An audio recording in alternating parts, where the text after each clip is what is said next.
We are giving away all of these 16 prizes here to celebrate the World Championship, including a signed photo from Raymond van Barneveld and Phil Taylor, which includes a match used art. Just head over to our Twitter, link in the description, to see our pinned tweet for full details, and don't forget to comment and subscribe.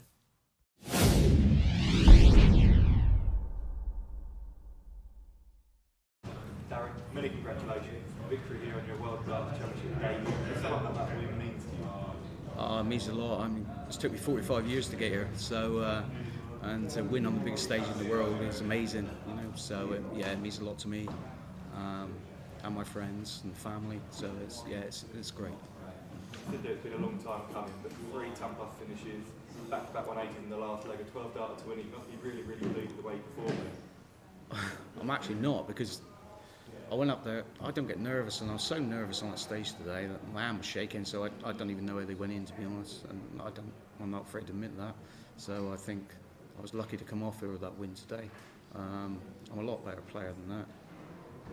But yeah, I don't know, the nerves got to me up there, my hand was shaking, but they went in, so, you know, so all that practice must be, you know, yeah, but yeah, I'm delighted. Just to get the win is amazing, biggest stage in the world, so yeah, I'm well happy.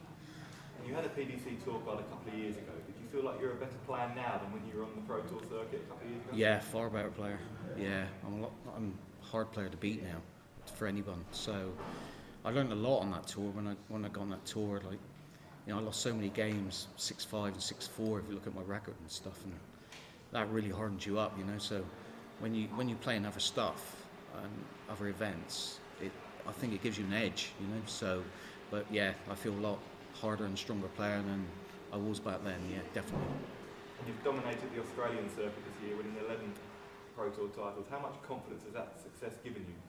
Yeah, it has. I mean, the whole year was just a bit of fun, really. I wasn't even going to play darts this year, so when I started winning, first of all, but the whole year I just took it as a bit of fun. Even like when we rolled up today, you know, I just play for fun, you know, try to play for fun, and that's all we've done all year. And you know, but I know I've got the game to beat anyone, and it's just trying to get it out, you know. So I've been like that for a few years, like, you know. I keep making chances for myself on the big stage, and I never really play very well when I get there. So I'm hoping that tomorrow I'll be relaxed and hopefully give Joe a good game.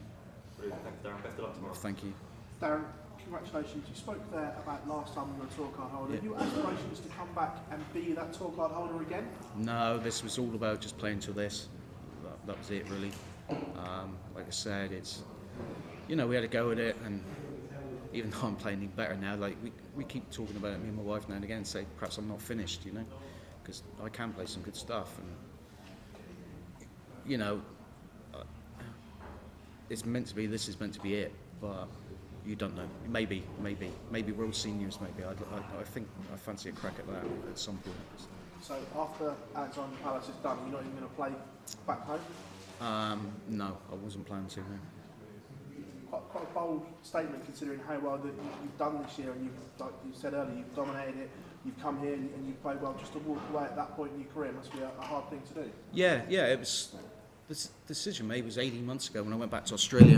And my wife said, look, if we're going to go back to Australia to live and live there for the rest of our lives, then, you know, if you're going to play darts, you've got to be in England. So we made that decision at that time, and it was only this year that my best mate, that he lives in Australia, and he never watched me play when I was over here, so he got me playing again last Christmas Day. Actually, applied me with a few drinks because I kept saying no. And then, so I've played the whole year for fun, and that's what I said. I said I played till Christmas, and obviously then I went and qualified for this. So as it stands, this is it. So yeah. Is there some added pressure though because of that decision? Seeing that you are the DPA number one by a long way, is there a pressure to carry on from them? No, not at all. Not at all. I mean, there's loads of great players out there. So, you know, the only thing they do need is some young players, because like a lot of the players are like getting up towards my age. So.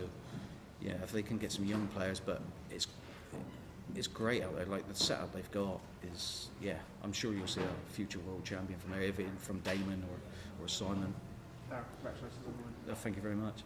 You talk about there just playing for fun, but how much has the DPA Tour done for your game? Just the stuff you're playing now is really excellent stuff. I've always played good stuff. I just couldn't get it out. You know, in practice, well, it's easy to say. Everybody says that, but I can play. If I played like I play, I could shock people, honestly. But this year, I suppose, with the winning, I suppose it's give you that confidence where, you know, where you used to go up there thinking, you know, I hope I can win. Now you go up there thinking, you know, if I just play, I can beat anyone, you know, and I suppose that winning, that's what it's done. The winning has done that, where you think, I don't care who I play, I think I can beat anyone, you know, on my day. So, you know, but all the players should be thinking that, shouldn't they? So, yeah. And that attitude will go a long way in the next round against Joe Cummings, one of the seeds that's maybe not in the best of form, and you must believe there's a chance to beat him. Yeah, I do. I mean, like I say today, I was so I played better than I should have really, because my hand was shaking, and you can't throw darts when your hand's shaking. And I was just lucky to hit those the finishes. I think because I had some legs they were terrible.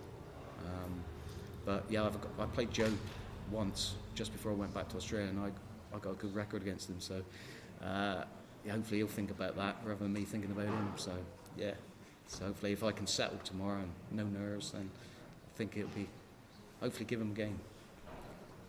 Darren, you've spoken about this year that you just played for fun, but with the cost involved in coming from Australia to the Alexandra Palace, is there a financial pressure to get through that first round just to ease that burden a little bit?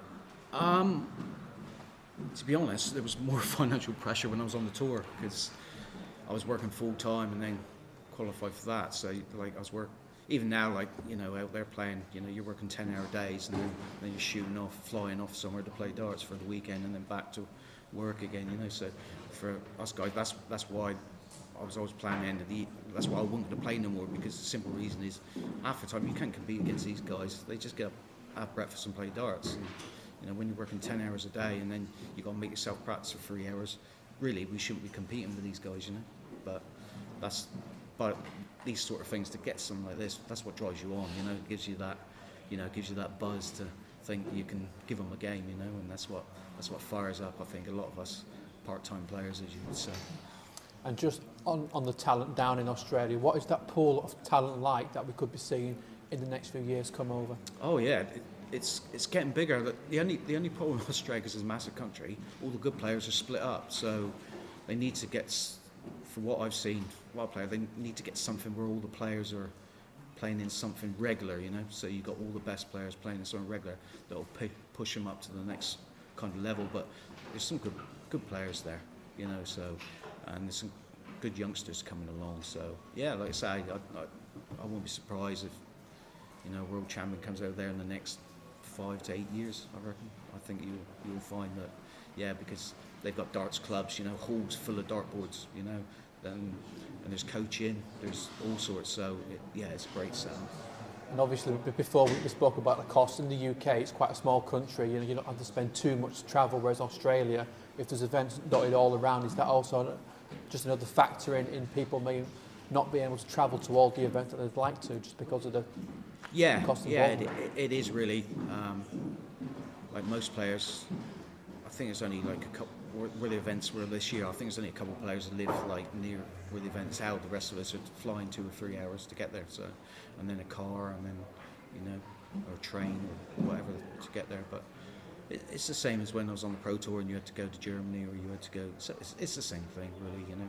And if you're a player and it's what you want to do, you know, you get a kick out of it. That's what we do, isn't it? You know, we don't, like, especially us low-ranked players or part-time players, we don't do it for the money, because we don't make any money.